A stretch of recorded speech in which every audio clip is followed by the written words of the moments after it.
Hi everyone. How are you doing? Welcome back. Welcome back. I'm glad to have you here. I'm excited that you're here and to share this few things that I have on my heart to share with you today. So, I want to speak to a category of people, and this is actually off hot on my mind. And funny enough, I woke up with this whole thing that I'm going to talk about today, and I wrote them down. So this is my journal. I wrote them down. So permit me, I'm going to be looking at my journal a lot as I speak to you. But I wanted to talk to this set of people who feel that where they are right now in life is not where they're supposed to be, and because of that they're busy comparing people and they're nitpicking and everything. You have this in your head. Oh, my mates are here, I should be here now. I should be doing this, I should be doing that. I'm not where I'm supposed to be. So you're not happy, you're stuck in the I'm not happy mode. You're stuck there, you're not moving forward, you're not doing anything. I want you to stop. I mean, literally, I want you to stop and I want you to take a breath. Stop and take a breath, right? That's what I want you to do for me. And then listen to what I have to say, right? I hope that this devotional, that this one blesses you. I mean, I pray every one of them blesses you and brings you to a point where you actually begin to make changes. And as I go along, you'll understand why. You're thinking I'm supposed to be at this point in my life, I should be married, I should be this, I should have this business, I should have that business, I should be done with school, I should be done with this, I should be done with that. Stop, like I said. Okay. And I want to remind, so I want to do two things. One, I want to affirm to some people, and to the other part, I want to remind you, because I find a lot of times these things we just need to be reminded of these things. We just need to be reminded that these are things that we're already walking in them. We just get to the point where we lose focus, and because we lose focus, then we can't live life the way that God intended for us to live them. So my first thing I'm going to say to you is everything that you need to live the life that God has intended for you. You already have it. You already have it. And you know why I know? You know how I know that you already have it? Because you got it. It was handed over to you by the finished work of the cross. Everything that you need to live the kind of life that God promised, to live the kind of life that God intended, you already have it. Everything, not some of it, everything.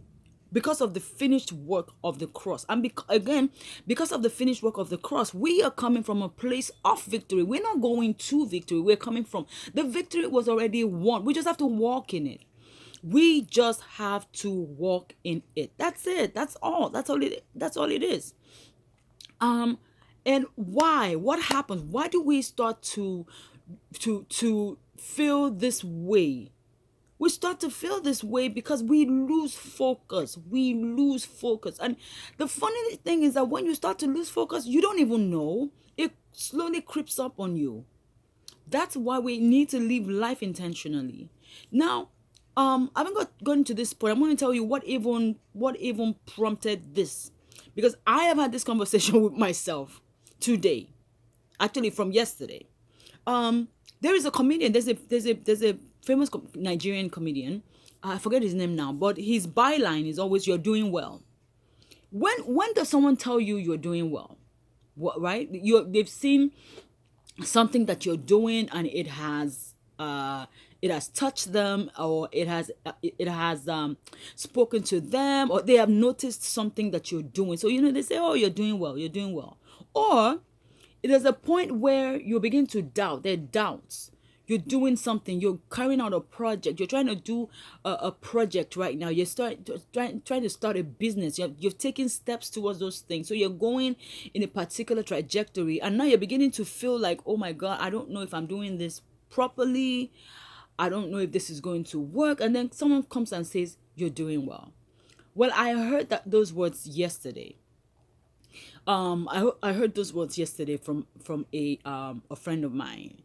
And because I think I made a statement where I said, well, I don't even know if this is making an impact. And he said to me, no, no, no, no, no, no, don't even think that way. You are doing well, right? I could have let that fester. I think for a minute though, I even let it fester because I've been thinking that for a while, for some days now. Like I doubt, like I just throw out doubts out there once in a while, but I feel like the somehow God had to make that conversation come to life where He's telling me, no, no, no, no, don't think that way. Don't think that what you're doing is not making impact, because it is. You are actually doing well, right? So now, what makes you start to think that you're not making impact in whatever it is? And I'm going to assume, right, there are some things that you're trying to do. You're trying to get a business started. You're trying to go to school. You're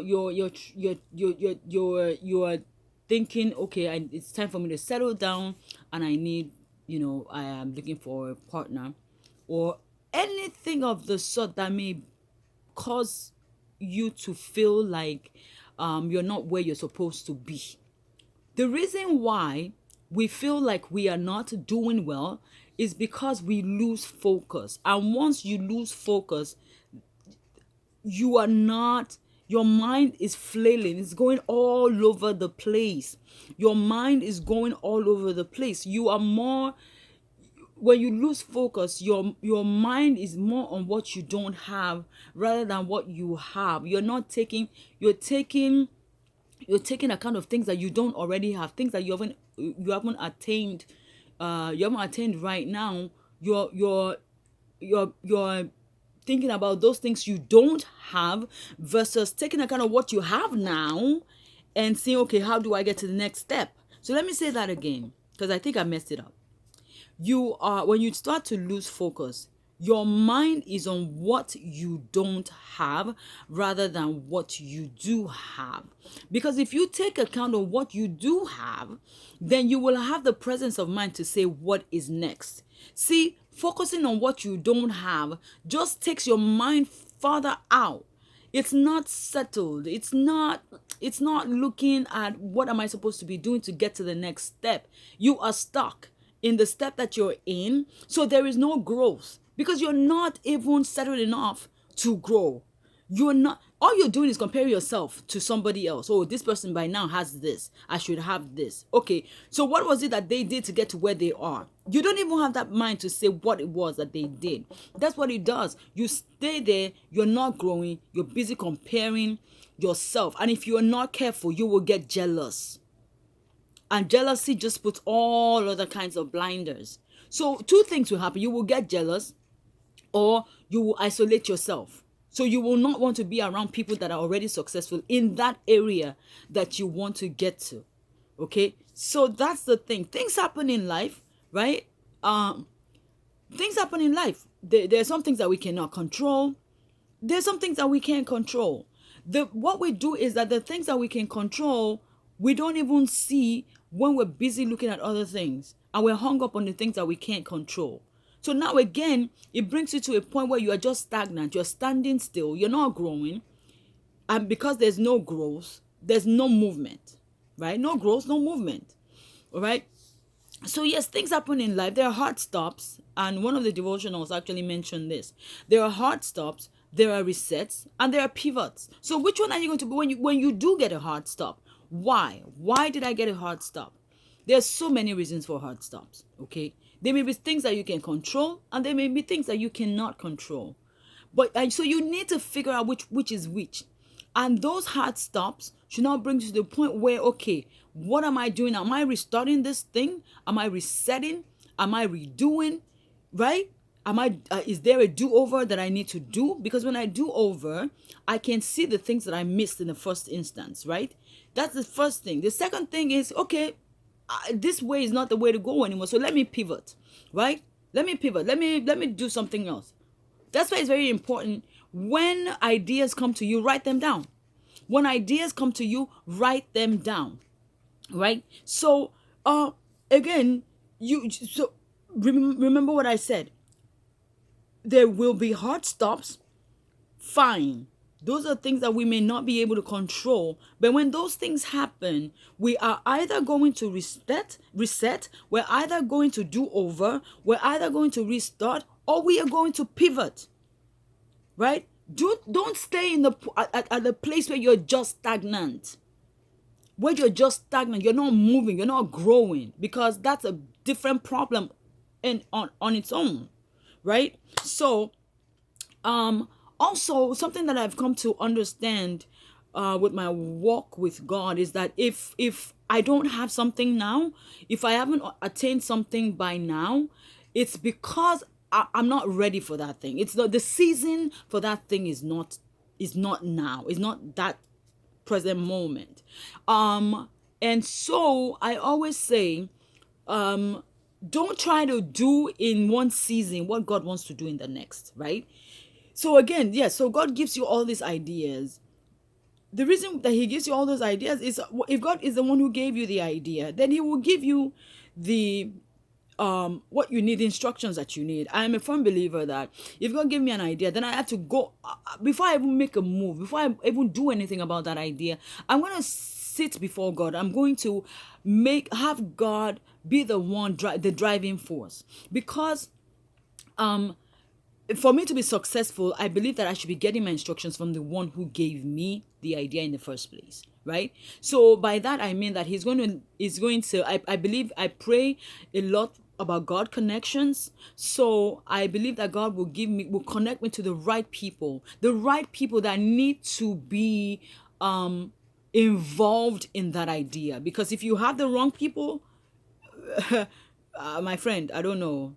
If you have the wrong people involved in an idea that God gave you, you have to be very careful, right? So I always say, if I don't have it now, and it took me a while to understand that. It took me a long time to understand, yes, God gave me this idea, but instead of me running ahead of time, I stay back now and I say, okay, in what season is this supposed to be? Because just because God gave it to me now doesn't mean that it's going to happen immediately, right? So that's one way. So, and my one experience that I had when I've been working in this country for a long time, okay, a long time, and I can tell you that every job that I have had has been by every move I have made from one job to the other. I've been when God said it was ready for me to move. If it's not time, it doesn't matter how many resumes I send out. Nothing happens. Nothing happens. And it took me a long time to figure that out. Because I would get to a job. Just because you get tired at a job doesn't mean that it's time to leave the job. Let me also drop that in there. Just because you get tired, right? You're starting to get aggravated at things, does not mean that it's time to jump to another job. It may mean that you need a vacation. These things sometimes are just common sense. It may just mean that you need a vacation. If it really is time for you to move, it will come without effort. I'm telling you. And I'm going to use this last job.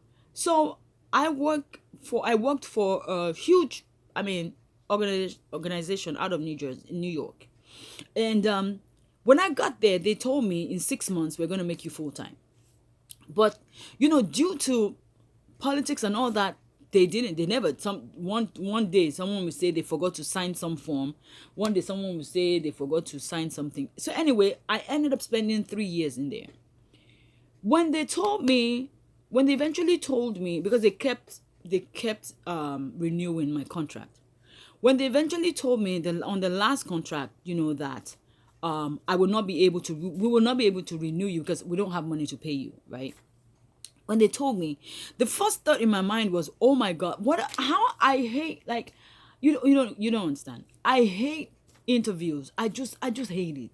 I do well when I get on one, in that they just love me. I mean, it just happens naturally. But I hate that process of your putting your resume on the internet and some recruiter is calling you, and I hate that process with a passion. And so of course, I was doing all that. I was in and this was maybe December, right? I was doing all that and I was putting all these resumes out there and blah blah, and all of a sudden I just got tired. I'm like, you know what, I'm not going to do anything anymore. And I just prayed a simple prayer. I said, you know, God, when it's time for me to move on from here, make it effortless. Like I don't want trouble for my soul. I don't want trouble. Just make it effortless. So, and what if I told you that's exactly what God did? Because my old job that I left 3 years before, the people were filling that position, but nobody was staying. Nobody, they were warming the seat for me. Nobody was staying. When it was time for me to come back to that job, listen, it took one day. I went back to my old job, the HR section on their website. I went back, I saw something that looked like my old position. So I texted my boss, who I remained friends with. I texted my old boss and I said, is that my position that you just she said no. I was about to put it out there. And she said, do not talk to anyone. Needless to say, I went back to my old job without an interview and with more pay. Effortlessly. Because it was time. It was time. And in the 3 years that I left there, I came back even more more useful for them, because the knowledge and the growth that I had in those 3 years that I was away from them, it helped with me coming back. It was really smooth, and I came with so much resources for them, right? So when it's God's time, there's a song by Nathaniel Bassey. I just love the line that says, times and seasons are in your hands. Look, your times, your seasons, they're in God's hands. They are in God. You got to believe that. And if you do, then you will stop worrying about where you are at one point in your life and where you should be. Because ultimately, everything about you is in his hands. And if you want to know everything about you, who do you go to? The one who holds your life in his hands. Right? So stop comparing yourself. Stop comparing yourself to other people. It's fine. They are where they are. Okay. And they're where you are. They're where they are. You're where you are. The important thing is to know that you're coming from a place of victory, and every step that you take is ordered, should be understand it should be ordered by God, and live accordingly, right? So I stopped struggling with comparing myself to other people. You're my age, you have 5 houses, you have this, you have that. As far as I'm concerned, I am where I am right now. It's where I'm supposed to be, and when I need to move to my next level, God will move me, and it will be effortless, right? Now, also, I come with the understanding that if I am not ready for something and I get into it now, it will die prematurely. Think about a baby. My second baby, when I was, I think, 22 weeks, I was going for ultrasound, and I didn't know that as I was driving up and down this road, I was opening up. My cervix was opening up. Anyway, I got to the ultrasound place, and they checked me, and they were about to let me go, but they checked one more time, and it was that my baby was coming. If it had come that day, I don't even know what would have happened, if he would have survived. He's 15 now, thank God. But think about premature babies, what it takes to make them thrive. They have to wait. They have to make sure that their lungs are developed. They can breathe on their own. And some of them, even though they are preemie, some of them don't make it to function 100%, right? So think about that for you. If you're not ready for something and you go into it, think of the heartache. Think about the toil. Hard. You're going to have to work harder because you're trying to learn things that you should have probably waited. If you had waited to learn it, it would have been better, right? You would have been able to do that business in a better way. But now you're spending so much time learning stuff that you should have learned before you open the business itself. So again, everything that we need, God connections are very, very important. But ultimately, The thing is that you should be patient, right? Be patient with yourself. Be patient with the process.